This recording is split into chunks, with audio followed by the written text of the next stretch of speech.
आप जूते पहन के खड़े हो।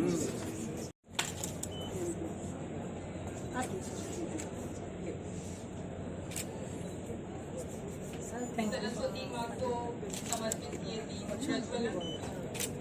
और इसके बाद हमारे बीच उपस्थित होंगे आश्रय सोसाइटी से कुछ बच्चे जो सरस्वती वंदना करेंगे। से प्रकाश की ओर जा रहे, इसी भावना को रखते हुए अभी प्लीज सभी खड़े हो जाएंगे। अपने समय भी है। आप एक स्मार्टफोन का यूज करने वाला व्यक्ति अमूमन दिन में 4 घंटे तो यूज करता ही है। स्क्रीन टाइम 4 घंटे से कम किसी का नहीं होता है। 4 घंटे का मतलब 1/4 ऑफ द डे, और 1/4 ऑफ द डे का मतलब 8 days in a month, 96 days in year, that means almost 3 महीने हमारी जिंदगी के साल में हमारा ये मोबाइल खा जाता है।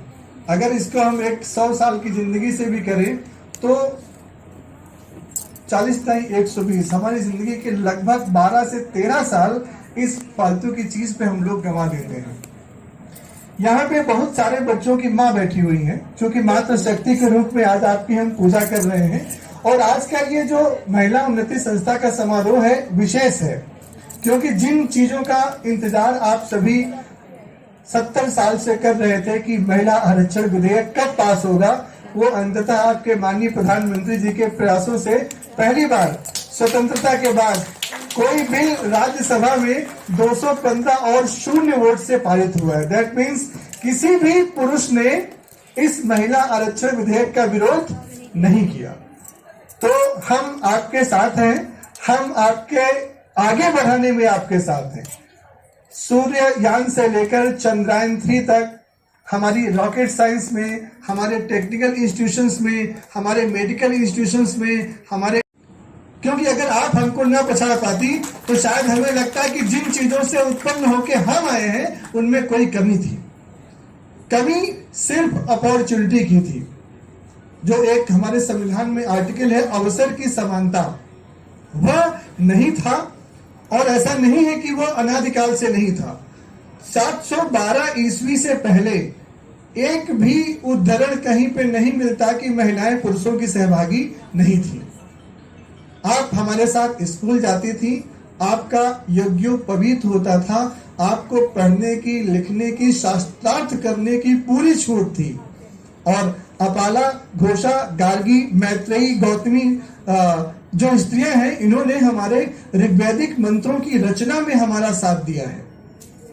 बीच का कुछ समय ऐसा आया जहां पर किन्हीं कारणों से आप सभी को मुख्य धारा से हटाया गया, और वो जानबूझकर हटाया गया। आप ऐसे कितने लोग यहाँ बैठे हुए हैं जो ये जानते हैं कि औरत का मतलब क्या होता है?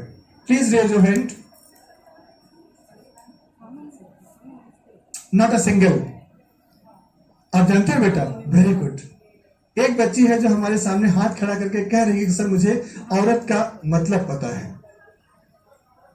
अगर आप मुझे अनुमति दें तो मैं समझा पाने की कोशिश करूं, वरना फिर मैं आगे बढ़ जाऊंगा। औरत एक फारसी शब्द है जिसका शाब्दिक अर्थ आपके जननांग से होता है, जहां से हम जन्म लेते हैं। तो क्या आपकी पहचान सिर्फ आपके जेंडर को लेकर है? सिर्फ जेंडर ही आपकी पहचान है? हम अपनी बहन को औरत बोलते हैं, हमें शर्म आनी चाहिए। हम अपनी माँ को औरत बोलते हैं, हमें शर्म आनी चाहिए। हम अपनी पत्नी को औरत बोलते हैं, हमें शर्म आनी चाहिए। स्त्री हमारी माँ है, हमारे यहाँ स्त्री हमारी संस्कृति है, हमारे यहाँ स्त्री हमारी धरोहर है, हमारे यहाँ स्त्री हमारी परंपरा है, हमारे यहाँ स्त्री हमारा अभिमान है, हमारे यहाँ स्त्री हमारा सम्मान है। हम स्त्री को औरत कभी नहीं कहते और ना ही कहना चाहिए। ये छोटी सी सभा में बड़ी बात इसलिए कह रहा हूं कि औरत वर्ड से ही हमें आपत्ति है। हमारी परंपरा में आपको पूज्य माना जाता है।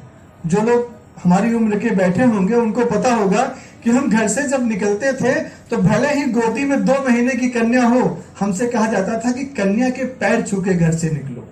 बचपन से हमें यह सिखाया गया है कि हमारे घर में सबसे पवित्र अगर कोई ग्रंथ रहती है तो वो कन्या है। क्यों? क्योंकि उसमें जन्म देने की शक्ति है, क्योंकि उसमें क्रिएशन का पावर है, क्योंकि वो दुनिया का सृजन कर सकती है, और चूंकि वो प्रकृति है, धरती को क्यों जननी माना गया है? जननी जन्मभूमि से स्वर्गादपि गरीयसी, जो आपकी जननी है वो स्वर्ग से आपके लिए उतारा गया एक माध्यम है।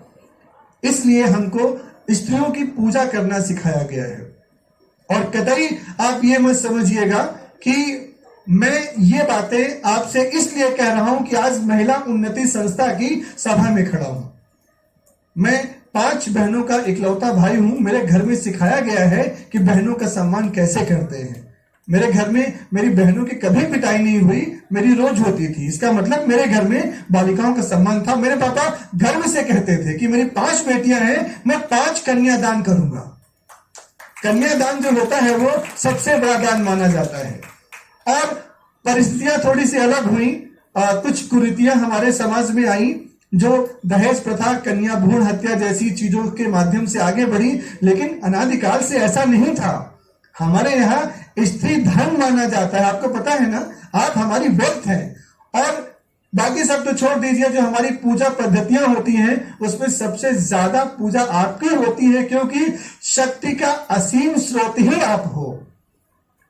आप हमारी विद्या का स्रोत हो सरस्वती के रूप में, आप हमारे धन का स्रोत हो लक्ष्मी के रूप में, आप हमारी शक्ति का स्रोत हो दुर्गा के रूप में, आप हमारे क्रोध का स्रोत हो काली के रूप में। हर चीज आप याद कीजिए, अगर भगवान का आप मंत्रिमंडल मान लीजिए तो सारे इंपॉर्टेंट पोर्टफोलियो तो हमेशा महिलाओं के पास रहे हैं। डिफेंस मिनिस्ट्री दुर्गा जी के पास, एजुकेशन मिनिस्ट्री सरस्वती जी के पास, फाइनेंस मिनिस्ट्री लक्ष्मी जी के पास। आज सबसे इंपॉर्टेंट पोर्टफोलियो केंद्र भी यही माने जाते हैं, और ये तो हमेशा महिलाओं के पास रहे हैं। और मित्रों, मैं मैनेजमेंट का छात्र रहा हूं। हमारे यहाँ ये बताया जाता है कि महिलाओं से बेहतरीन मैनेजर कोई हो ही नहीं सकता। अगर आपको देखना हो तो आप एक दिन किचन में अपनी एक्टिविटीज को अच्छे से ऑब्जर्व कर लीजिए। You are a multitasker. एक समय में एक ही महिला कितने काम एक साथ कर सकती है, कभी देखना हो आप अपने किचन में एवेल्यूएट कीजिए। आप एक जगह आपकी दाल पक रही होती है, एक जगह आपने चावल चढ़ा रखा होता है, एक जगह आप रोटी बेल रही होती हैं, एक जगह आप रोटी सेक रही होती हैं, एक जगह आप सर्व कर रही होती हैं, और बच्चों के मम्मा मम्मा भूख लगी है क्या जवाब भी दे रही होती है। तो इससे बढ़िया मल्टीटास्कर कौन मिलेगा? और चूंकि एजुकेशन में अब आपको मौका मिला है तो आप हर क्षेत्र में अपने झंडे गाड़ रही हो। कोई एक ऐसा क्षेत्र नहीं है जहां पे पुरुष ये कह सके कि नहीं महिलाएं हमसे पीछे हैं। बस मौका मिलने की बात थी और आपने अपने आप को साबित किया। हमें गर्व है कि हम ऐसे देश में रहते हैं जहां पे महिलाओं को भोग की वस्तु नहीं समझा जाता, जहां पर महिलाओं को कंधे से कंधा मिलाकर चलना सिखाया जाता है, जहां पर बहनों की इज्जत करना सिखाया जाता है, जहां पे बुजुर्गों को सम्मान करना सिखाया जाता है। अब मैं मुख्य मुद्दे पर आता हूं, क्योंकि यहां तक तो मेरा हिप्नोटिज्म था, मैं आपको अपने आप से जोड़ना चाह रहा था।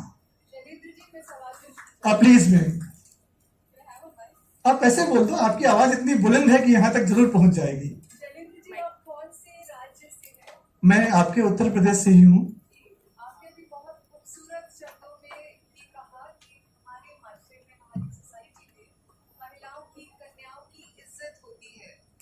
उनकी पाँव छूकर हम घर से बाहर निकलते हैं तो शुभ माना जाता है। तो फिर आप ये बताइए कि उत्तर प्रदेश में male female ratio national average यानी कि 940:1000 से बहुत ज्यादा नीचे क्यों है? It is 902 per 1000। और हरियाणा में ये 864/1000 है। तो बहुत खूबसूरत शब्दों के पीछे हम अपने सोसाइटी की अगलीनेस को कैसे छुपा सकते हैं? जो चीजें आपको सोसाइटी की, with all due regards, what's your name? I am doctor Nimi Rastogi, हम गायनेकोलॉजिस्ट। अच्छा, डॉक्टर रस्तोगी, गायनेकोलॉजिस्ट ही सबसे ज्यादा जिम्मेदार है हमारे समाज में महिलाओं का रेशियो कम होने के पीछे। I am coming on the topic में। ऐसा नहीं है। मैं आपकी पवित्रता पर बिना क्वेश्चन मार्क उठाए हुए बहुत सारी ऐसी विधियां चिकित्सा के क्षेत्र में आई जो ये सर्च करने के लिए कि बच्चा निरोगी है कि नहीं है, बच्चा स्वस्थ है कि नहीं है। और आज एक्ट के माध्यम से हमें रोकना पड़ा कि आप जेंडर डिस्क्लोज नहीं कर सकती। Those are radiologists, not gynecologists. हम तो डॉक्टर, मना करते हैं। प्रोफेशन नहीं, तो please don't bug the question. No, I'm not bugging. I'm coming on the topic, ma'am. I'm coming on the topic. सिर्फ मेंटेलिटी का गेम है बस। हमारी आपकी मानसिकता में ये चीजें पोर की गई कि राजस्थान में जब किसी कन्या का जन्म होता था तो कहा जाता था कि बारात आई है और बाहर से जवाब आता है कि वापस भेज दो। मैं कन्या भ्रूण हत्या की बात कर रहा हूं। कन्याओं का जन्म अपशकुन कब से होने लगा, हमें बस इस टॉपिक पे जाना है। जो जेंडर रेशियो है वो मुझे 11वीं शताब्दी से पूर्व हमेशा महिलाएं पुरुषों से ज्यादा ही थी। अगर आप हिस्ट्री में जाएं, क्योंकि मैं इतिहास के विद्यार्थी हूं, तो 1192 का मेरे पास डेटा है पृथ्वीराज चौहान के समय का, जब तराइन का युद्ध हुआ था। तो पृथ्वीराज चौहान के शहर में पुरुषों से ज्यादा महिलाओं की संख्या थी, और ये चंद्रबरदाई अपनी किताब पृथ्वीराज रासो में लिखता है। जब आपको मैं कॉन्कर्ड करता हूं, जब मैं आपको जीता हूं, तो मैं आपकी पहचान को मिटाने की कोशिश करता हूं। सबसे पहले मैं ये कोशिश करूंगा कि आपका नाम चेंज हो जाए। मैंने आपका देश का नाम बदल दिया, मैंने आपको भारतवर्ष से हिंदुस्तान में कन्वर्ट कर दिया। फिर राजपूत राजा, जो कि हमेशा कॉन्कर्ड से बैटल में रहते थे, शुरुआत से लास्ट तक उनका पूरा जीवन लड़ते लड़ते ही गुजरता था।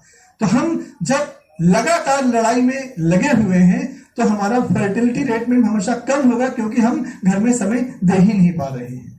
फिर कन्याओं को अपमान की वस्तु क्यों समझा जाने लगा कि जही घर बिटिया कुंवारी देखी तही घर जाए धरे हथियार। एक चौपाई है मैम जो चंद्रबरदाई लिखता है अपनी पृथ्वीराज रासो में कि जिसकी भी बेटी कुंवारी देखी, मुस्लिम आक्रांताओं ने अपने हथियार लेके उसके घर जाके बैठ गए।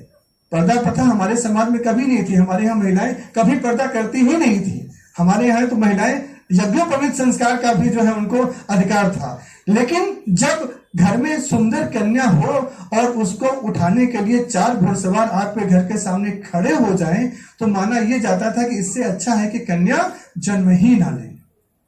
तो अगर दूसरे संस्कृतियों, दूसरे धर्मों में कन्याओं की गति ऐसी थी, तो शायद कन्याओं के जन्म पर भी उसका असर पड़ा। जब हम उससे थोड़ा सा बाहर निकले, जब हम ये देख पाए कि हम महिलाओं को सम्मानजनक जीवन दे सकते हैं, तो हमने उनके भ्रूण हत्या पर रोक लगाई। हमने दहेज प्रथा जो थी, आप सोचिए कि हम बेटी भी दे रहे हैं और हम दहेज भी दे रहे हैं। ये कहाँ का नियम है? हम तो आपके घर को चलाने के लिए एक जननी दे रहे हैं। ये दहेज प्रथा है कि लोग जल्दी से पैसा देके अपनी बेटियों की शादी करने लगे। जहां जहां पर पुरुषवादी मानसिकता रहेगी, वहां वहां पर जेंडर रेशियो कम रहेगा। जहां जहां पर शिक्षा का स्तर बढ़ेगा, समझ बढ़ेगी, लड़कियों की संख्या अपने आप बढ़ जाएगी। केरला एग्जाम्पल है, बाकी सारे राज्य एग्जाम्पल है। मैम एक विशेष तरह की पॉपुलेशन का जहां आधिक्य रहेगा, मैं बहुत खुल के नहीं बोल पा रहा हूं क्योंकि मुझे पता है कि एक मैं मीडिया के मंच पे हूं, मैं रिकॉर्ड हो रहा हूं। जहां पर भी एक विशेष तरह की सोच के व्यक्तियों की अधिकता रहेगी, वहां पर महिलाओं की संख्या कम ही रहेगी। मैं भी आपसे सहमत हूं कि यूपी और हरियाणा टाइप के राज्य ऐसे क्यों हैं कि यहाँ पे जो जेंडर रेशियो है वो हमारे नेशनल रेशियो से कम है। तो मैम खाप पंचायतें हमारे यहाँ ही पाई जाती हैं, जो ऑनर किलिंग होती है वो सबसे ज्यादा हमारे यहाँ होती है। हमने चूंकि इन चीजों को अपने सम्मान से जोड़ लिया है, शायद इसीलिए संख्या कम है। बहुत ही जल्दी आपके प्रश्न का जस्टिफिकेशन गवर्नमेंट लेवल से आएगा, क्योंकि हमारी सेंसस में लेट हो गई है। 2021 में होनी थी, 2023 पे हम खड़े हुए हैं। हमारा जो जेंडर रेशियो है यूपी का एटलीस्ट वो नेशनल लेवल से या तो थोड़ा सा ऊपर नीचे होगा। हरियाणा में चूंकि बहुत नीचे था तो वहां अभी आने में समय लगेगा। और आप बिल्कुल चिंता मत कीजिए मैम, महिलाओं को मौका मिल गया है, वो प्रूव कर रही हैं। वो दिन बहुत जल्द आने वाला है जब पुरुषों को अपनी शादी में दहेज देना पड़ेगा। नहीं मिलती है हरियाणा में, आप देखो ना, मैंने कहा लड़कियां कम हैं तो क्या करेंगे? आपको अगर विवाह करना है तो ठीक है, आप दहेज देके उनको लेके आइए। लेकिन आपकी बात से मैं सहमत इसलिए हूं कि हाँ, यूपी और हरियाणा में जेंडर रेशियो थोड़ा सा कम है। अगली सेंसस आने दीजिए मैम, मुझे विश्वास है कि उत्तर प्रदेश तो निश्चित रूप से नेशनल लेवल के आसपास जरूर रहेगा, और हरियाणा में भी एक आध सेंसस और मैम आप लोग बहुत ताकतवर हैं, आप अपने आप को इक्वेट कर ले जाएंगे। हाँ, तकलीफ जितनी आपको है उतनी हमें भी है, लेकिन मैं चूंकि अपने आप को जस्टिफाई कर ले जाता हूं कि मेरे पिताजी ने 5 कन्याएं पैदा करी और मैं इकलौता था, तो मेरे घर में जेंडर रेशियो बिल्कुल सही था।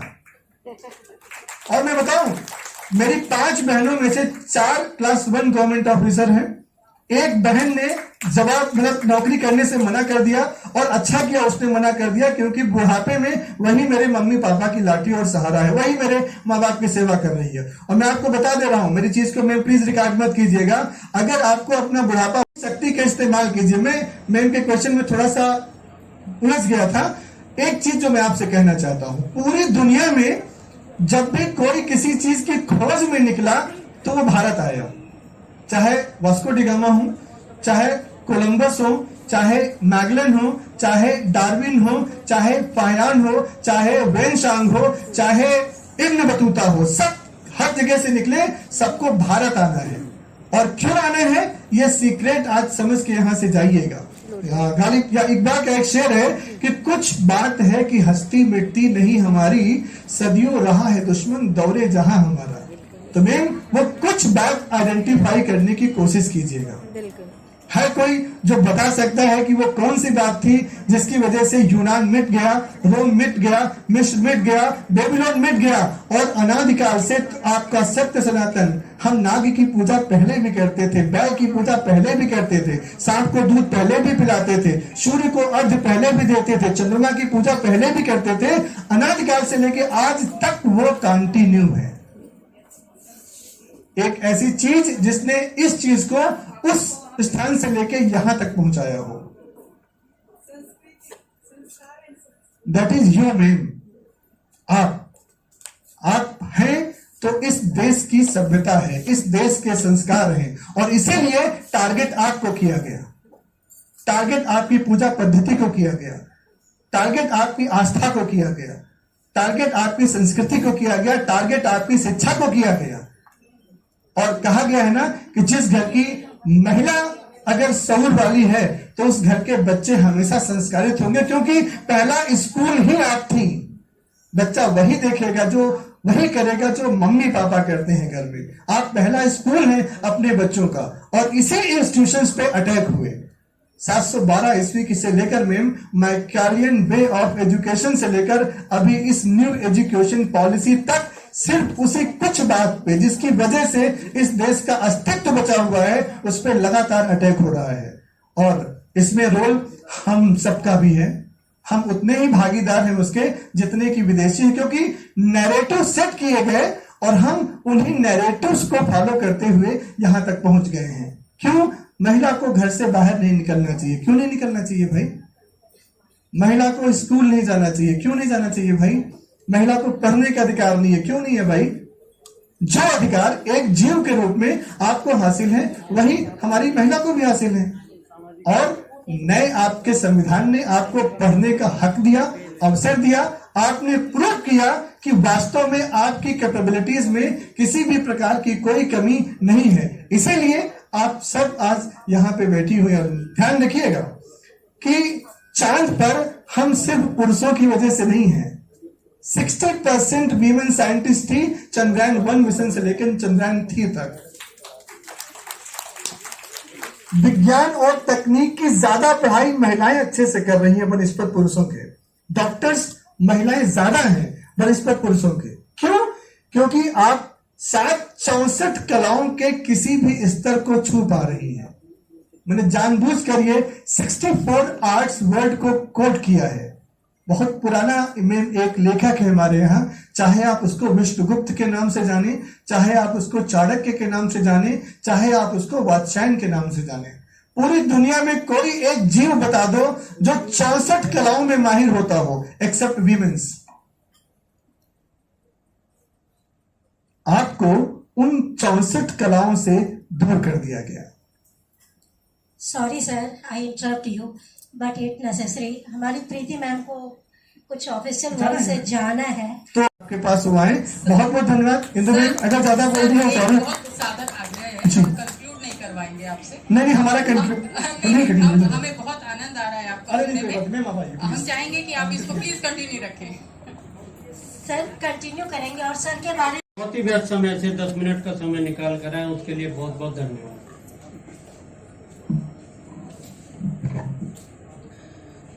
सम्मानित मंच, यहाँ पर उपस्थित सभी बहनें, सभी भाई बंधु और जो छोटे छोटे बच्चों ने भी प्रस्तुति दी है, सभी का बहुत बहुत धन्यवाद। आप लोग यहाँ आए और मुझे भी बुलाया, उसके लिए एक बार सभी को धन्यवाद। मैं दरअसल आउट ऑफ स्टेशन थी किसी विषय को लेके 2 दिन से, तो कल फ्लाइट के कंजेशन का कोई कारण रहा जिससे कल मैं नहीं पहुंच पाई थी, तो आज सुबह थोड़ा लेट हो गया था। कुछ उसी विषय को लेके मेरे संगठन की बैठक आ गई है, जिसकी वजह से हमें दिल्ली जाना पड़ेगा। तो होप आप समझते हैं कि जिसकी वजह से हम लोग हैं, तो मैं कभी समय देके वैसे छोड़ती नहीं हूँ, और ये लोग हमेशा लेट होते थे। इस बार मैंने सोचा ये 1 घंटा लेट ही होते हैं, तो मैं अपना उसमें रास्ते में थी, तो मैं जैसे ही पहुंची तुरंत निकली हूँ। तो उसके लिए मैं एक बार हाथ जोड़ के आप लोगों से माफी भी मांगती हूँ। आप सब, मैं बहुत थोड़ा समय लूंगी। जैसे नाम से ही ध्यान में आता है कि महिला उन्नति संस्थान है, कि महिलाओं की उन्नति से ज्यादा महिलाओं के संरक्षण, महिलाओं के अधिकारों के लिए जो भी संगठन काम करते हैं, उनमें से एक संगठन ये भी है। किसी भी ऐसी संगठन से जुड़ना जो मातृशक्ति के लिए काम करता है, वो हम सबको गौरवान्वित भी करता है। क्योंकि मैं जब से महिला आयोग में काम कर रही हूँ, मेरे सामने ही ये बीज को बोया गया था, जो आज एक छोटे से पौधे के रूप में बड़ा हुआ है और आगे ये एक वृक्ष का रूप भी लेगा। तो मेरी अपनी भावनाएं भी जुड़ी हैं कि समाज में एक अच्छा काम करने में ये लोग अपना योगदान दें। उसमें हम सहयोगी रूप में क्या काम कर सकते हैं, उसके माध्यम से हम लोग जुड़े हुए हैं। एक बहुत अच्छा विषय भी है कि ये इसी माह रखा गया है जिसमें महिला आरक्षण बिल भी पास हुआ है, और महिलाओं को 33% अधिकार दिलाना।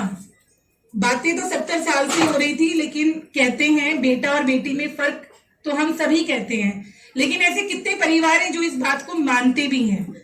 तो सम्मान के लायक वो परिवार हैं जो इस बात को मानते हैं कि बेटा और बेटी में फर्क नहीं होता। बोलने वालों से ज्यादा अधिकार उन माँ बाप का होता है जो एक बेटी में भी बेटे का ही प्रारूप और स्वरूप देखते हैं। तो इसीलिए ये बहुत महत्वपूर्ण है कि 70 सालों में जो ये अभी महिला सम्मान के लिए जो ये नियम पारित हुआ कि 33% आरक्षण है, और जो इसको नाम दिया गया, वो अपने आप में दिखाता है कि जो इस प्रकार के संस्थान काम कर रहे हैं, उनकी भी मंशा यही है कि महिलाओं को सशक्त ना करके उनको समदर्शी अधिकार देने का काम जो सरकारें करें या जो अधिकारी करें या जो संगठन करें, उनके लिए एक अलग ही भाव समाज में हम देखते भी हैं और होता भी है। महिलाओं को जो अधिकार दिए गए हैं, उसमें रुकावट हम महिलाएं हैं। इसमें जब भी हम बार बार ये बात बोलते हैं कि पुरुष को क्या करना है, तो एक पुरुष को जन्म देने वाली जननी भी एक महिला ही है। हमारा मूलभूत अधिकार है कि हम मातृशक्ति होने के साथ जब हम एक माँ के रूप में एक बेटे की परवरिश करते हैं, तो उसको हम ये समझाएं कि मातृशक्ति को पूजा ना करें, उनको अपने इक्विवेलेंट देखने का काम भी करें कि किचन का काम मैं क्यों करूं, ये तो बहन करेगी, पानी मैं क्यों दूं, ये तो भाई नहीं करेगा। ये जो एक फोबिया समाज में, तो हम बाद में बोलेंगे, घरों में से ही हम अपना निर्माण कर देते हैं, इसको जब तक हम तोड़ेंगे नहीं, तब तक महिलाएं उन्नत नहीं हो पाएंगी। छोटी सी बच्ची होती है, जैसे मैंने भी शुरुआत में ही बोला कि बीज से ही छोटा पेड़ बनता है और उसके बाद वो वृक्ष बनता है। तो संस्कार भी उसी प्रकार के बीज हैं। जब एक माँ गर्भ धारण करती है, उसको ये बात सोच लेनी चाहिए कि मेरे को बेटा हो या पुत्री हो, मुझे ये इस बात को स्वीकार करना है कि दोनों में बदलाव ना करके हमें उन्हें इस प्रकार से पालना है कि समाज में वो हर महिला को एक रिस्पेक्टेड फॉर्म में और उसके अधिकारों के संरक्षण के लिए लड़ाई लड़ना भी सीखे।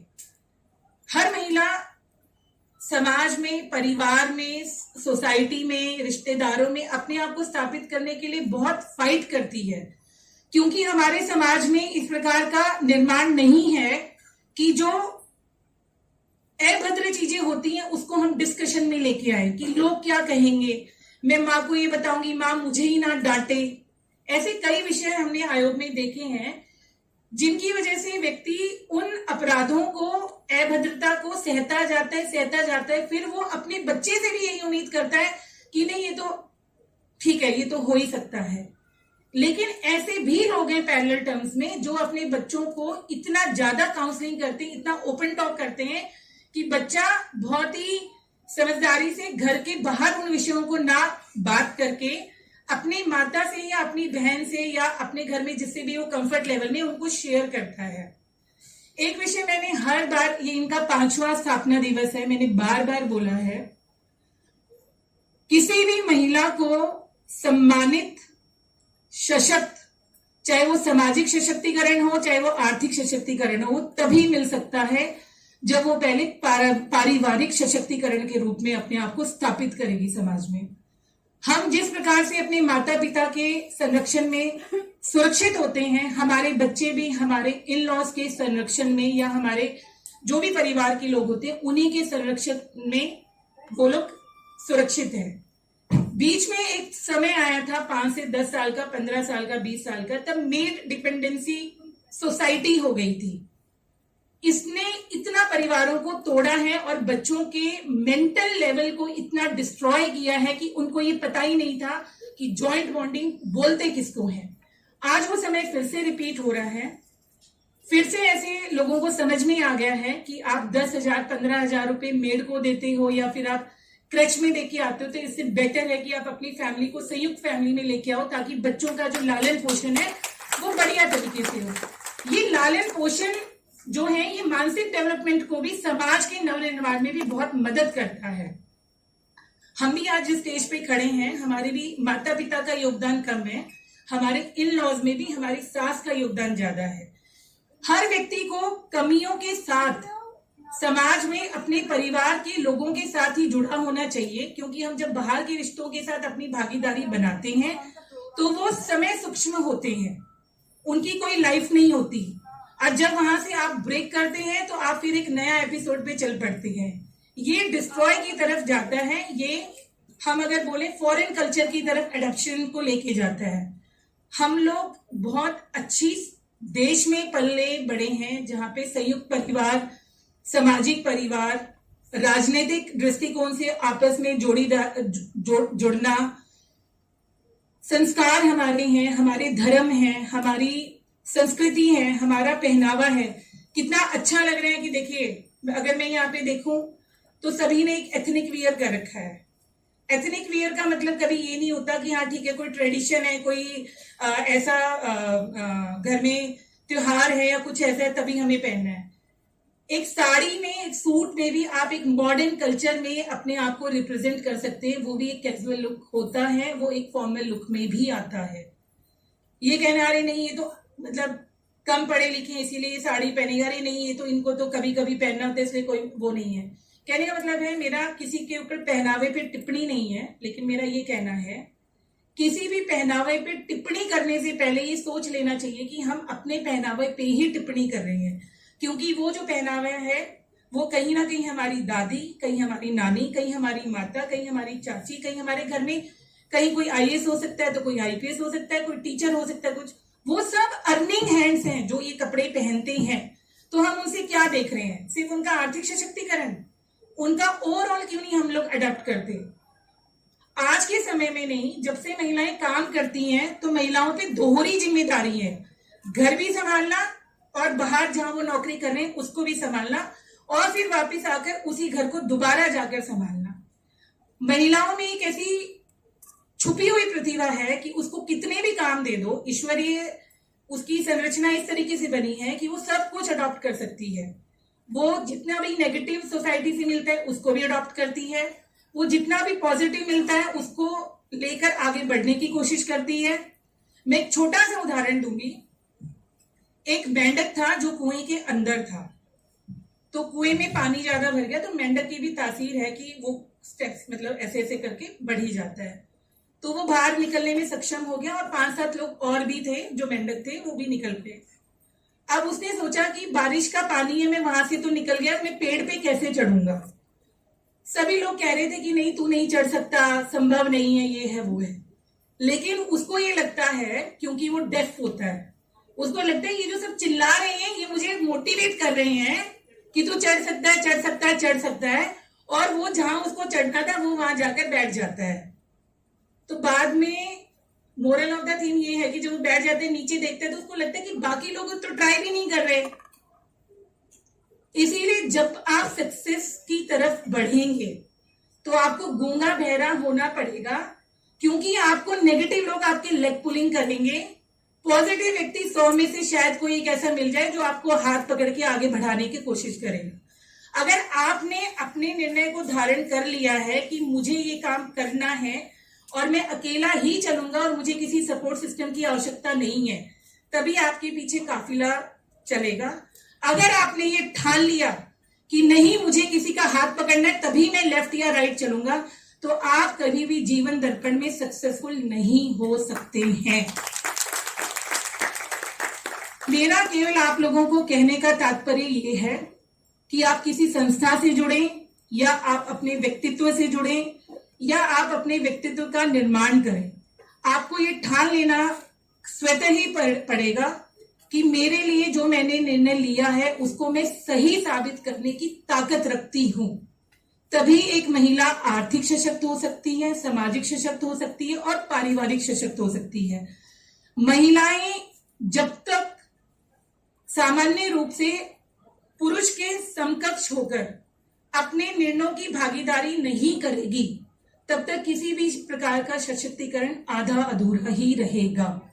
तो निर्णय लेने की क्षमता ही महिला को एक कदम आगे बढ़ाती है कि वो समाज की तरफ अपनी कुछ योग्यता जो है उनकी, उसका आदान प्रदान करे। आर्थिक सशक्तिकरण, क्योंकि पढ़ा लिखा होना ही केवल आर्थिक सशक्तिकरण नहीं है। कुछ लोगों का टैलेंट होता है, जिसमें एजुकेशन एक बेसिक पैरामीटर है जो हर व्यक्ति को, महिलाओं को मतलब बच्चों को पढ़ना ही चाहिए। एजुकेशन एक पैरामीटर ये मत बनाइए कि नहीं इतने ये कर लेंगे तो इतना कमा लेंगे, ये कर लेंगे। ऐसा कोई टैलेंट हंट नहीं है। किताबों से भी जब तक प्यार नहीं होगा आप किताबों को पढ़ नहीं सकते। बहुत लोग कॉफी से प्यार करते हैं, पी के उनको बड़ी तसल्ली होती है। बहुत लोगों को किताबों को भी पीना आता है, उनको मतलब book reading is a good habit. हम बोलते हैं कि ये हमें ये पसंद है, हमें ये पसंद है। जब तक आप अपनी पसंदीदा टॉपिक को, वो कुछ भी हो सकता है, वो कुकिंग है, वो आपका डांसिंग है, वो आपकी पर्सनैलिटी है, जब तक आप एग्जाम्पल सेटअप नहीं करते अपने प्रारूप और स्वरूप को, तब तक हम अपने आप के साथ भी महिलाएं जस्टिफाइड नहीं कर पाती हैं। महिलाएं ओवरऑल जस्टिफिकेशन के लिए, समाज में एक अच्छा रोल मॉडल होने के लिए हर महिला एक अपने आप में एग्जाम्पल सेटअप करती है। क्योंकि जब मैं कमीशन में काम कर रही थी तो मुझे ऐसा लगता था कि सब केसेस एक ही होते होंगे, एक ही प्रकार के होते हैं, सबके माइंड में है भी ऐसा। लेकिन जब हम लोगों ने काम करना शुरू किया तो हमें पता लगा कोई भी केस एक दूसरे से नहीं मिलता, सभी केसेस के पैरामीटर अलग हैं। जब हमने जस्ट निकाला साइकोलॉजिकली, तब हमें समझ में आया कि ये वाला पोर्शन पे प्रॉब्लम है कि नैरेटिव जो है वो सेटबैक, बिल्कुल सेटअप है। बातचीत ना होना, वार्ता ना होना, परिवार के बीच में मतलब बॉन्डिंग ना होना, इमोशनल बॉन्डिंग नहीं होती है। Mental bonding, emotional bonding, social bonding, physical bonding, कई प्रकार की बॉन्डिंग होती है। वो सभी प्रकार की बॉन्डिंग जो है हमें अपने बच्चों के साथ शेयर करनी चाहिए। मेंस्ट्रुएशन के बारे में कोई बात नहीं करता। फादर को ये कह दो कि जाके नैपकिन्स ले आओ तो काले उसमें दे दिया जाता है, वो लाके माँ को दे देता है, बच्चे को। लेकिन ये तो एक नेचुरल एपिसोड है, इसको आप छुपाओगे कैसे? पता तो सबको है, स्क्रीन पे तो सब चलता है। कहने का मतलब है कि नैरेटिव बिल्कुल सेट है कि ये काम मदर करेगी, ये काम फादर करेंगे। लेकिन क्यों? ठीक है, हम भी कहते हैं डिवीजन होना चाहिए, लेकिन ऐसा भी डिवीजन नहीं होना चाहिए कि आप आंखों से आंखें मिला के एक सब्जेक्ट पे बात करने के लिए सक्षम ही नहीं है। हमें डिस्कस करना चाहिए, ऐसा माहौल बनाना चाहिए आपस में बात करके कि हम किसी टॉपिक पे, चाहे वो सेक्स रिलेटेड टॉपिक क्यों ना हो, चाहे वो मेंसुरेशन रिलेटेड टॉपिक क्यों ना हो, चाहे वो प्रेगनेंसी रिलेटेड टॉपिक क्यों ना हो, चाहे वो फ्यूचर असेसमेंट रिलेटेड टॉपिक क्यों ना, बहुत टॉपिक्स हैं जो जितने इंपॉर्टेंट लड़की के लिए हैं वो उतने इंपॉर्टेंट उस लड़के के लिए भी जानना है जिसको हम बिल्कुल राजकुमारों की तरह पालते हैं। वो बाद में एडजस्ट कैसे होगा बच्चा। तो ऐसे अथक टॉपिक आप लोगों ने मुझे सुना, लेकिन मैं फिर एक बार यही कहूंगी, हमें सबको खुद से प्रण लेना है कि समाज में, परिवार में, रिश्तेदारियों में, जो भी हम जिस कल्चर में रहते हैं, हमें उसको रिस्पेक्टेड फॉर्म में करते हुए किसी और को अपना रोल मॉडल नहीं मानना चाहिए। हम बहुत सारे ग्रंथ पढ़ते हैं, हम आरती करते हैं, हम ऐसी योद्धाओं को भी देखते हैं, जैसे रानी लक्ष्मीबाई जी हुई, सभी बिल्कुल नाम याद ध्यान में रहता है। जिसको भी हम आइडल मानते हैं उनको हम पढ़ें, उनको हम जानें, उनसे हमें जो अच्छा मिलता है और जो हम उनसे अडॉप्ट कर सकते हैं, जब तक हम एक एक उनका गुण भी अडॉप्ट कर लेते हैं तो हम महिला उन्नति, महिला सशक्तिकरण की तरफ अपना पूर्ण योगदान देने में सक्षम होंगे। और सभी का ये ड्रीम था, क्योंकि मुझे नहीं लगता यहाँ कोई 70 साल से ज्यादा उम्र का होगा। सबने देखा है कि महिलाओं को मिले रिजर्वेशन मिले। तो मैं जाति रिजर्वेशन पे तो ज्यादा विश्वास नहीं करती हूँ, लेकिन हाँ, महिलाओं को 33% आरक्षण मिला, उसके लिए आप सभी को बधाई, और इस सरकार को भी बधाई जिनकी वजह से इसका इम्प्लीमेंटेशन होकर अभी जल्दी से लागू हो जाए। तो हम भी आप लोगों को मिठाई खिलाएंगे, हर महिला को एक दूसरे के लिए इसको बधाई के पात्र हैं सभी। और आप लोग इस संस्था से जुड़े हैं तो इसकी संस्था के बारे में, इसकी कमियां भी, सिर्फ अच्छाइयां नहीं, इसकी कमियां भी, और इसके लिए क्या रोड मैप हो सकता है, अगर आप ये लोग आगे से एक ड्रॉप बॉक्स बनाएंगे सजेशन के तौर पे, तो मुझे लगेगा कि आप सब इससे जुड़े हुए हैं। क्योंकि पार्टिसिपेशन से ज्यादा इन्वॉल्वमेंट होना किसी संस्था के साथ ज्यादा महत्व देता है, उससे जुड़ाव रखने के लिए।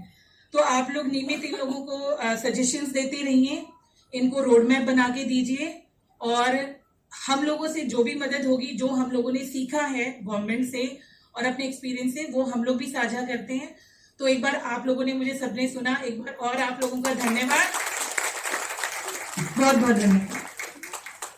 मैम भी अंतर्राष्ट्रीय कथक नृत्यांगना है, साथ में कोरियोग्राफर, म्यूजिक कंपोजर, कई सारी विभिन्न। पंडित बिरजू महाराज जी पद्म विभूषित हैं, उनको उनसे सम्मानित किया गया है। उन्होंने कथक को नया आयाम दिया है, जो कि पारंपरिक और आधुनिकता का मिश्रण है। अपने पति के साथ आप फैशन डिजाइनर मनीष मल्होत्रा को भी कोरियोग्राफी करती हैं। इन्होंने बाल्यावस्था 13 वर्ष की आयु से कथक की शिक्षा प्राप्त करनी शुरू कर दी थी। आपने संगीत भारती नई दिल्ली में नृत्य का प्रशिक्षण किया है। इन्होंने वहाँ पे अपना एक विद्यालय खोला हुआ, उसमें प्रशिक्षित करती हैं, और जिन छात्रों को प्रशिक्षित करती हैं उनमें इनकी भी छवि दिखती है। कार्यक्रम शुरू होने से पहले बहुत बहुत आभार, अभिनंदन मैम, आपका स्वागत। थोड़ी जरूर जाऊंगी।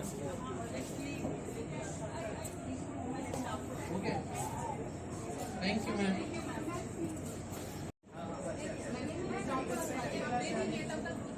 ठीक है। अब जो महिलाएं मंच पर आ गई है, मैं उनसे आग्रह करूंगा कि वो आदरणीय सुषमा सिंह जी का बुके देकर स्वागत करें।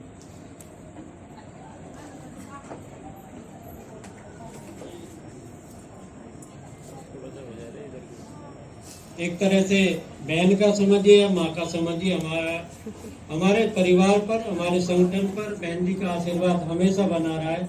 जब भी हमने इनको जिस भी कार्यक्रम में या किसी भी कार्य के लिए याद किया, ये तत्पर हमारे साथ खड़ी रही है।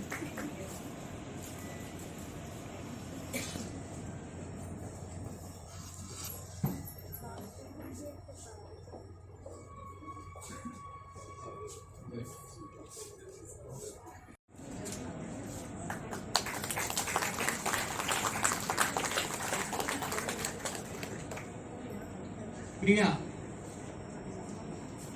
मैम, ये जिला टॉपर इंटरमीडिएट में यूपी बोर्ड से,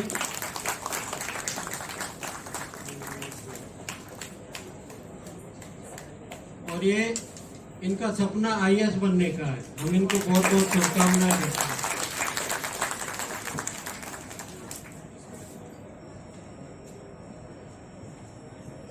अंजलि सिसोदिया, वीडियो बना लेंगे। आप एक पत्रकार होने के साथ साथ एक बहुत अच्छी कवि है जो राष्ट्रीय स्तर के कवियों के साथ में मंच साझा कर चुकी है।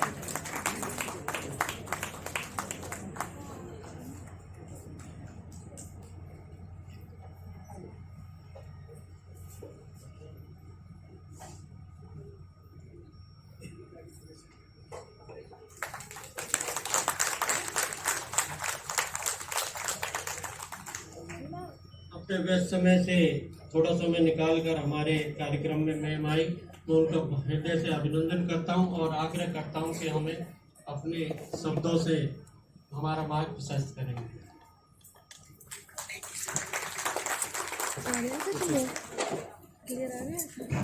मेरे लिए भी एक लर्निंग सेशन होता वो, बट कुछ ऑफिशियल कार्य की वजह से मुझे जाना पड़ रहा है। मैं सिर्फ यहाँ से इस मंच से इतना ही कहना चाहूँगी कि हम सब सशक्त हैं, पर अपनी शक्ति को पहचानना हमारे ऊपर है।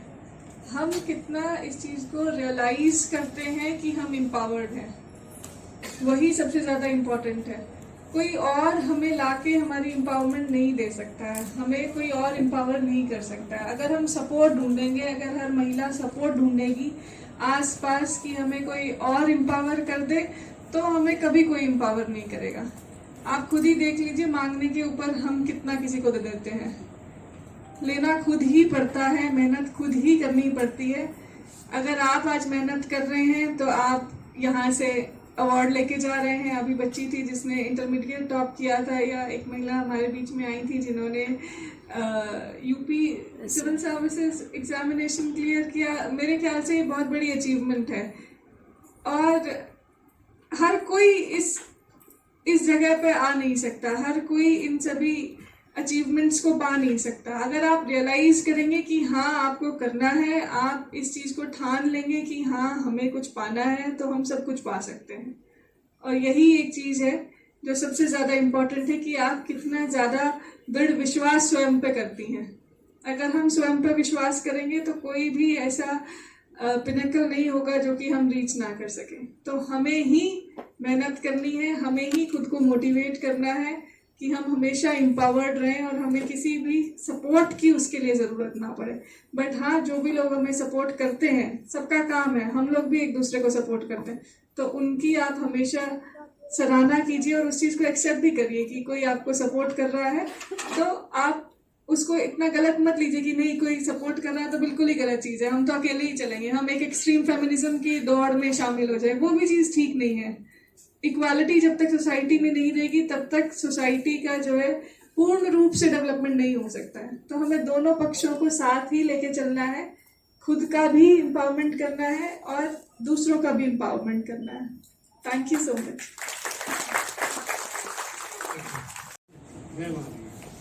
हमारे बीच में हमारे मुख्य अतिथि आदरणीय सुषमा सिंह जी आ गई हैं।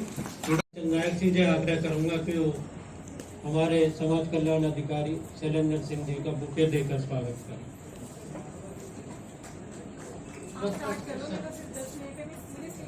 एक मिनट बस, सर का कर।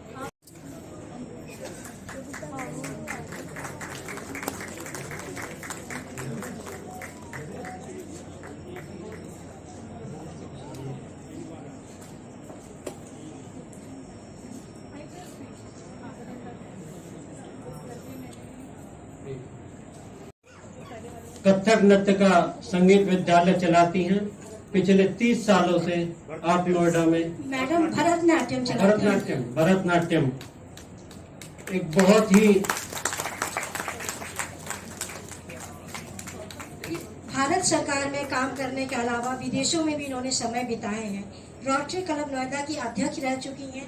आपका जन्म और पालन पोषण सुप्रसिद्ध समाज सेवी और स्वतंत्रता सेनानी के घर में हुआ। इनका मतलब इनके खून में समाज सेवा है, जो कि ये दिखाती है।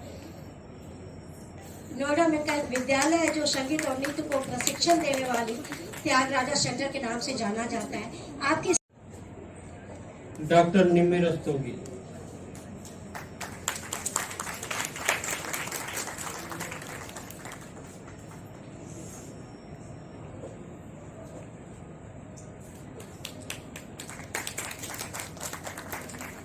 बहुत बहुत धन्यवाद मैम। आप जैसी गायनोकोलॉजिस्ट की वजह से ही आज हमारा देश जनसंख्या के मामले में नंबर 1 पर आ गया है। सोशल अवेयरनेस के क्षेत्र में काफी अहम भूमिका निभा रही है।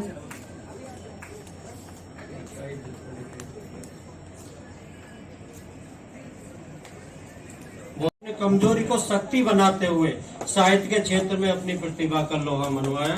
आपकी रचनाएं लकीर के उस पार बावजूद इन्होंने अपने जीवन को रोका नहीं, अपनी कमियों को इन्होंने अपना हौसला बनाया देना। मैं इनको फिर कह रही हूँ, मैं चौथी बार सुन रही हूँ, किसी ने आज तक इनके क्वेश्चन का जवाब नहीं दिया है। पहली बार इस बच्ची ने अपने हैंड को रेंज किया था, आई नो आंसर। ये बहुत बड़ी चीज है, जोरदार तालियां इस बच्ची के लिए। और जितनी इनकी तारीफ की जाए कम है, क्योंकि समय कुमारी गौतम नगर के तमाम दुर्गा पूजा और रामलीला प्रोग्रामों में प्रमुख भूमिका अपने नृत्य के माध्यम से निभाती रही है। और नृत्य की गजल में क्या लिखती है? गजल में श्रृंगारी लिखा जाए। अब मैं बुलाना चाहूंगा गीता भाटी जी। इन्होंने अपने सामाजिक विषयों पे तो वो स्कूल कविताएं में होगी। वहाँ की ग्रामीण महिलाओं को से बैग बनाना और भी कई चीजें बनाने की इन्होंने ट्रेनिंग दी है। पढ़ाई के लिए बच्चों के लिए तो अपनी जिम्मेदारी निभा ही रही है, लेकिन वहाँ की उनके मम्मियों माताओं की आप आत्मनिर्भर बनाने के लिए, आपके प्रयास के लिए आपको महिला गौरव सम्मान से सम्मानित किया जाता है। इसके बाद में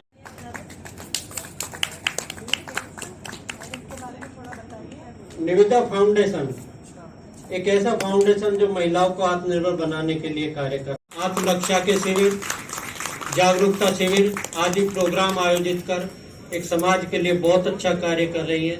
आप सभी जानते हैं कि समाज हमें बहुत कुछ देता है और हम समाज को क्या दे रहे हैं, ये हमारी जिम्मेदारी है। इसके बाद मैं बुलाना चाहूंगा आप शारदा यूनिवर्सिटी की असिस्टेंट प्रोफेसर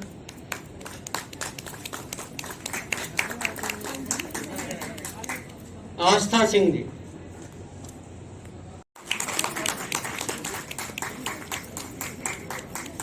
अनम मोहम्मद सलीम,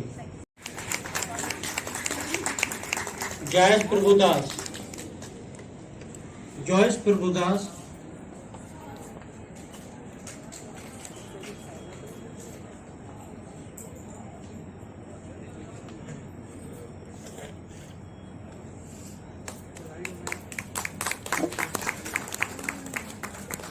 पूनम ठाकुर जी,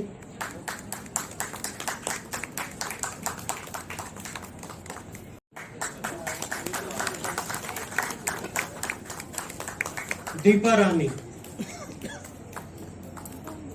दीपा रानी, जैसा कि मैंने बताया कि जरूरी नहीं होता कि व्यक्तिगत स्तर पर समाज के लिए बहुत योगदान कर रही है। इसके बाद मैं बुलाना चाहूंगा भारती नेगी जी।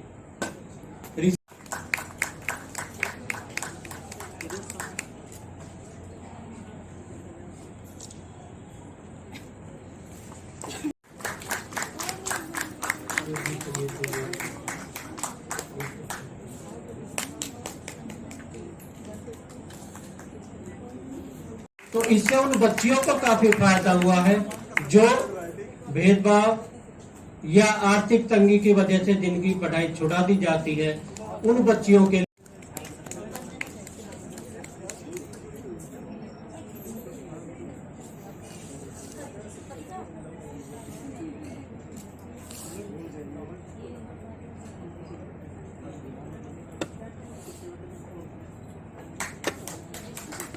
हमें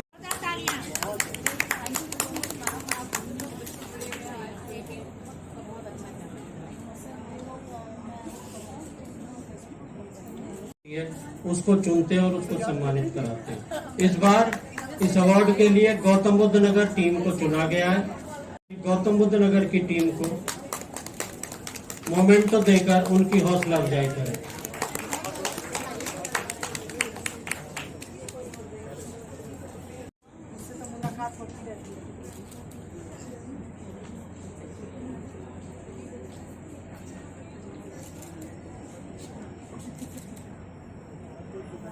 ये मुझे बड़ी जुझारू महिला है, खूब लगी रहती है और स्कूल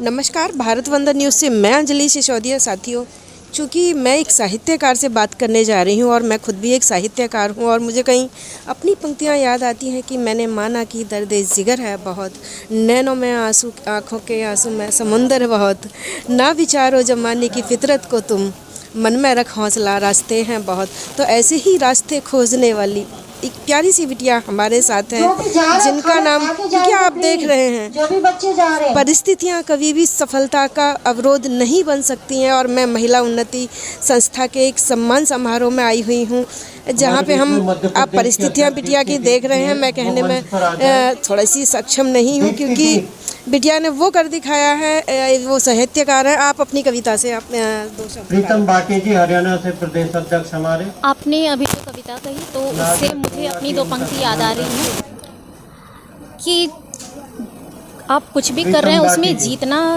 ज़रूरी नहीं है, कोशिश करना ज़रूरी है। तो मैंने खुद को मोटिवेट करने के लिए ही लिखा था। क्या हुआ जो तुम लड़कर हार गए, क्या हुआ जो तुम लड़कर हार गए, उनसे तो कहीं अच्छे जो डर कर हार गए। नाम क्या है आपका? आलोकिता। कहाँ से आई? मैं फ़िलहाल तो नोएडा से आई हूँ, लेकिन मैं पटना बिहार से हूँ। अच्छा, तो महिला उन्नति सम्मान में आज आपको बहुत अच्छा सम्मान मिला है, क्या कहना है? सभी से आग्रह है कि मैं काफ़ी खुश हूँ पैक भोजन की व्यवस्था है। और आप मैं इस संस्था को धन्यवाद देना चाहती हूँ। भोजन की आप खुद एक प्रेरणा है स्त्री के लिए, और क्या कहना चाहेंगी? मैं सीरियसली मुझे ऐसा नहीं लगता कि मैं अभी स्त्रियों के लिए प्रेरणा के स्तर तक पहुंच पाई हूँ। अभी शुरुआत है और प्रेरणा के स्तर तक पहुंचने के नहीं, देखिए, प्रेरणा आप हैं, क्योंकि जो खुद में फिजिकली सक्षम होते हैं वो जीवन भर कुछ नहीं कर पाते हैं। आपने बहुत छोटी सी उम्र में ही उपलब्धि पाई। ये आपका नज़रिया हो सकता है, मुझे लगता है कि मेरे रास्ते की शुरुआत है। धन्यवाद। ये थी हमारे साथ में छोटी सी बिटिया। बनारस मैं आई हुई इस समय शारदा यूनिवर्सिटी में, जहाँ पर महिला उन्नति का कार्यक्रम है, और आप अनवरत देख रहे हैं मेरी वाइट को। मुझे भी मिला है और मेरी बहन गीता को भी मिला है, जो खुद में एक बहुत बड़ा अवार्ड ले चुकी है शिक्षक सम्मान सरकार द्वारा। गीता जी, आज के सम्मान के लिए क्या कहेंगे? ना थके हैं पैर अभी, ना हिम्मत हारी है। हर क्षेत्र की महिलाओं को आगे बढ़ाने के लिए महिला उन्नति संस्था ने यह ठानी है। बहुत बहुत बधाई। आज जो महिला उन्नति संस्था का ये 5वां स्थापना दिवस है, मैं इसके लिए बहुत बहुत हार्दिक बधाई देती हूँ, उनकी टीम को बधाई देती हूँ, क्योंकि आज के इस समय में किसी भी क्षेत्र में, जैसे चाहे व्यापार है, चाहे प्रकृति है, खेल है, और जो भी हमारे क्षेत्र में आगे, हमारे संगीत के क्षेत्र, कोई भी क्षेत्र है, जिस शिक्षा के क्षेत्र में जो भी हमारे आगे हमारी महिलाएं बढ़ रही हैं, उन्हें यहाँ पर सम्मानित करके उन्हें आगे हौसला उनका बढ़ाया जाता है, उन्हें प्रेरणा दी जाती है। और जिसकी हमारी और भी अन्य महिलाओं को प्रेरणा ये मिलती है कि महिलाएं किसी भी क्षेत्र में आगे नहीं हैं, और अगर उनके अंदर कोई गुण है तो वो उसे अगर उभारें तो वो 100% अपनी ऊंचाइयों को छूती हैं और सक्सेस होती हैं अपनी लाइफ में। तो ये संस्था वाकई एक बहुत बड़ा अपने आप में एक ऐसा प्लेटफॉर्म है जहाँ पर हर महिला की शक्ति को आगे बढ़ाया जा रहा है, और उन्हें उनके क्षेत्र में, उनके आगे हर मंजिल पे वो अपने आगे में बढ़ाई जा रही है। तो उसके लिए थैंक यू सो मच। और मैम, आपके लिए भी बहुत बहुत थैंक यू कि आप अपना समय कीमती निकाल कर हम जैसे जितने भी यहाँ पर आज अवार्ड से सम्मानित हुए हैं, सभी के लिए आपने समय दिया और सभी का एक इंटरव्यू दिया, जिससे एक हमारा अच्छा मैसेज आता है हमारे सोसाइटी के लिए कि हम महिलाएं किसी से कम नहीं हैं, और हम हमेशा अपने गुण को अगर हम उभारे तो हम बहुत आगे तक जाती हैं। Thank you. जय हिंद, जय भारत। हमारे बीच में अर्चना तापड़े जी दिल्ली से आई हैं। अच्छा, मम्मी के साथ। मैं अपने संगठन के समस्त अच्छा, कहाँ पे? सदस्यों से आग्रह करूंगा कि हमारे मुख्य संरक्षक इंदु गोयल मैडम जी, जिनके संरक्षण में ये कार्यक्रम हो रहा है, ये संगठन चल रहा है, उनका मोमेंटम देकर बुके देकर स्वागत करेंगे। संगठन के सभी सदस्य मंच पर आ। तो ये प्रकाशन मंच दिला देता है फिर देने के लिए मैं संगठन के महिला मंडल से आग्रह करूंगा कि वो आ जाए और मैम का स्वागत करें। पुरुष लोग उनका पीछे हो जाएं।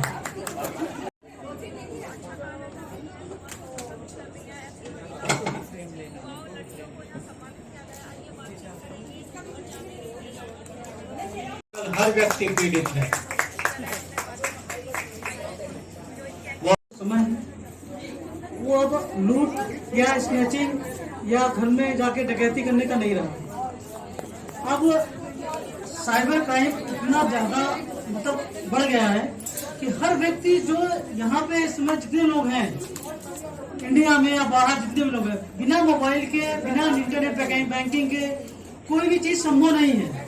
आप अपने घर में बच्चे से बात करते हैं तो नेट बैंकिंग का यूज करते हैं, ऑनलाइन क्लास कर रहे हैं तो नेट बैंकिंग यूज करते हैं, आप कहीं शॉपिंग करते हैं तो नेट बैंकिंग यूज करते हैं, आप कहीं होटल बुक कर रहे हैं तो नेट बैंकिंग यूज करते हैं। मतलब कोई भी चीज आपका लेट आए हैं तो थोड़ी थोड़ी बात आपको बता देना चाहते हैं। कुछ चीजें ऐसी साइबर क्राइम है जिसमें आपको अवेयर होने की आवश्यकता है। नंबर 1, 4-5 चीजें बताएंगे, बहुत ज्यादा मैं बताएंगे, कोई समय नहीं है। नंबर 1, आपके पास एक केवाईसी अपडेट के लिए आता होगा फोन। आपका पेटीएम का केवाईसी अपडेट कर लीजिए या अपने एटीएम कार्ड आपका बंद होने वाला उसका केवाईसी अपडेट कर लीजिए। इसके लिए आता है और आपको एक लिंक आता है, एसएमएस आता है या व्हाट्सएप पे आपको एक मैसेज आता है। तो पीवीआईएन करके या एसबीआई बैंक का है तो सिमिलर मिलता जुलता आपको मैसेज भेजेंगे। वो आपको नहीं बैंक से ही मैसेज आया हुआ है और आप उसको कॉल करेंगे तो आपको क्या लगेगा कि अरे ये वहाँ से आप कॉल करेंगे तो बोलेगा हाँ मैं बैंक मैनेजर बोल रहा हूँ, आपका आज एटीएम रात को 12 बजे बंद हो जाएगा और आपको इस पर केवाईसी अपडेट करना पड़ेगा। इसके लिए आपको क्या करना है, आपको मैं एक लिंक दे रहा हूँ या कोई ऐप एडीएस ऐप कोई एक चीजों को डाउनलोड कराएंगे आपसे और आपका मोबाइल क्लोन हो जाएगा। और क्लोन हो गया तो आप जो आप कर रहे हैं वही सेम वो बैठा वो कर रहा है और आपको बोलेगा 5 रुपए इसको करने के 5 रुपए पे कर दीजिए। आप 5 रुपए पे करिए, चाहे 1 लाख पे करिए, चाहे 1 करोड़ पे करिए, उसके लिए आपको account number, CV number, expiry date सब भरना पड़ता है और आपने उसको वंदन न्यूज़ से मैं अंजलि सिसोदिया इस समय हूँ शारदा विश्वविद्यालय में, जहाँ पे महिला उन्नति संस्थान द्वारा एक भव्य सम्मान समारोह का आयोजन किया गया। साथियों, कहते हैं कि किसी भी महिला पुरुष की सफलता के पीछे पुरुषों का हाथ होता है, लेकिन यहाँ मैंने देखा हर वर्ष डॉक्टर राहुल वर्मा जी जो महिला उन्नति संस्थान के संस्थापक हैं, सैकड़ों महिलाओं को सम्मानित करके उनके प्रेरणा स्रोत बनते हैं और उनको आगे ले जाने का कहीं ना कहीं उनको श्रेय जाता है। आज के सम्मान समारोह पे क्या कहें? सबसे पहले तो देश भर के तमाम महिला उन्नति संस्था के जो कार्यकर्ता हैं उनको बधाई। 5वां स्थापना दिवस आज हमने शारदा यूनिवर्सिटी गौतम बुद्ध नगर में स्थित है, वहाँ हमने लोगों ने बनाया और हमारे इस कार्यक्रम में मध्य प्रदेश, राजस्थान और हरियाणा कई प्रदेशों के हमारे अध्यक्ष भी यहाँ मौजूद रहे। बाकी हमारा 1 तारीख में आने वाली 1 तारीख को गुजरात प्रदेश के अंदर बहुत अच्छा कार्यक्रम होगा फाउंडेशन डे के उपलक्ष्य में। जो भारत की प्रथम महिला जादूगरनी है वो हमारी गुजरात की अध्यक्ष हैं, तो वो वहाँ बहुत अच्छा कार्यक्रम आयोजित करेंगी और तमाम गुजरात प्रदेश में जो अपने आप को लोहा स्थापित करनी है ऐसी महिला और बच्चियों को भी वो सम्मानित करने का काम करेंगी। तो यहाँ बहुत अच्छा कार्यक्रम देखने को मिला। सब लोगों को, जितने भी कार्यकर्ता हैं, संस्था के पदाधिकारी हैं, सभी का बहुत अच्छा सहयोग रहा और प्रतिवर्ष हम इस तरह की चीज़ें प्रयास करते रहते हैं कि धीरे धीरे सारी महिलाएं जो बच्चियां हैं जो प्रेरणा का काम करें समाज के लिए, वो एक अच्छा कार्यक्रम को काम करें। ये प्रेरणा कहाँ से आई महिलाओं के लिए संस्था बनाने की? जी बिल्कुल, बहुत अच्छा सवाल आपका। पहले मैं बता दूं आपको यहाँ से शुरुआत कैसे की इसकी। एक आज से 6 साल पहले मैं हरिद्वार में एक छोटा सा कार्यक्रम चल रहा था, किसी दूसरे का कार्यक्रम, तो वहाँ मैंने एक बच्ची को देखा जो अपाहिज थी और जो भीख मांग रही थी।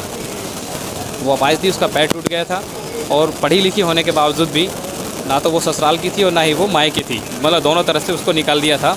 वो अच्छी पढ़ी लिखी थी, मेरी उससे बात हुई, मैंने उसको 10 रुपये दिए तो उसने मुझे बताया कि सर मैं ऐसे पढ़ी लिखी हूँ और मेरा काम ये है।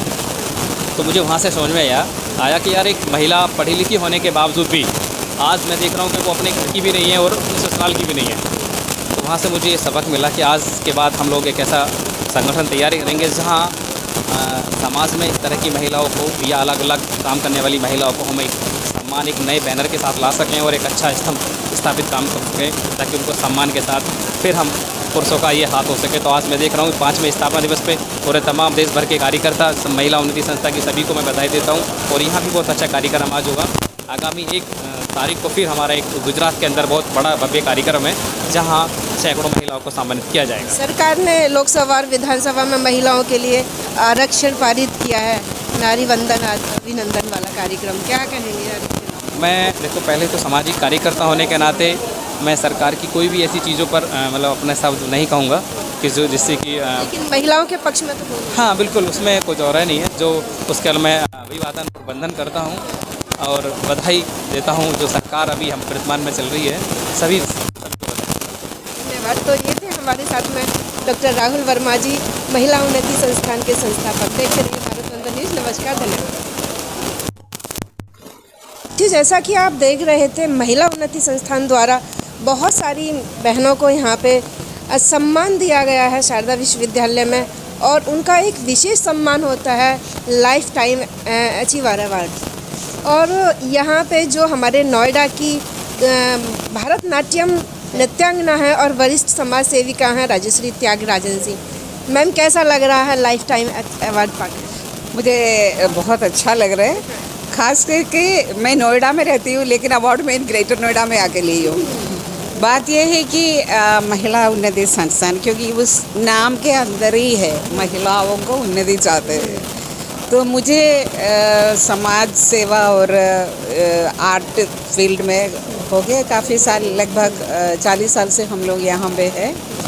और हमने हमारी तरफ से हमने 2 चीज़ों में ज़्यादा ध्यान दिया है। एक तो जो बच्चे कोई भी आर्ट फॉर्म नहीं सीख पाते, जैसे कि हर माता पिता के पास पैसे नहीं होते, आर्थिक स्थिति उनकी अच्छी नहीं है, तो ऐसे बच्चों में जिनको टैलेंट है और जिनको पढ़ने की इच्छा है उन्हें हम लोग फ्री एजुकेशन देते हैं भरतनाट्यम का। और हम प्रयाग संगीत समिति से उसका एग्ज़ाम करवा के उनको BA तक करवाते हैं, ताकि आगे के लिए उन्हें अपना एक डिग्री हो जाए, वो नौकरी कर सके।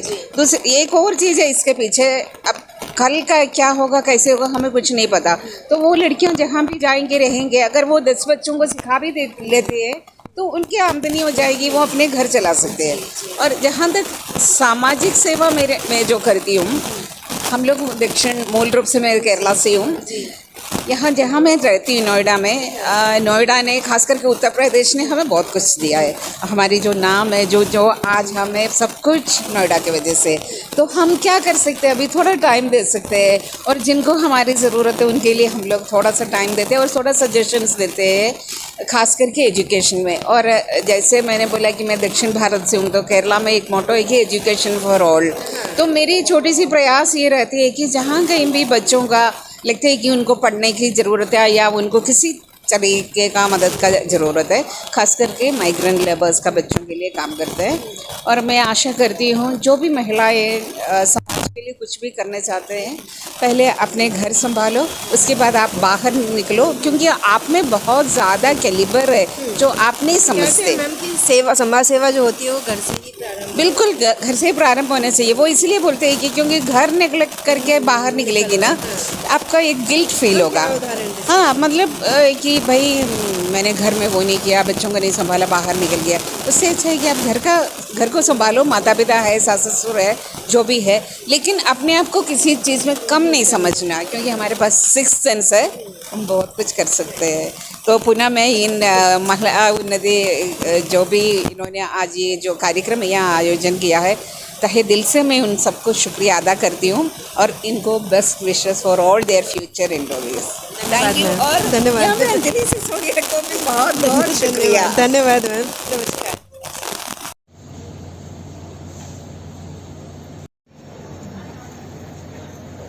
अंजलि सिसोदिया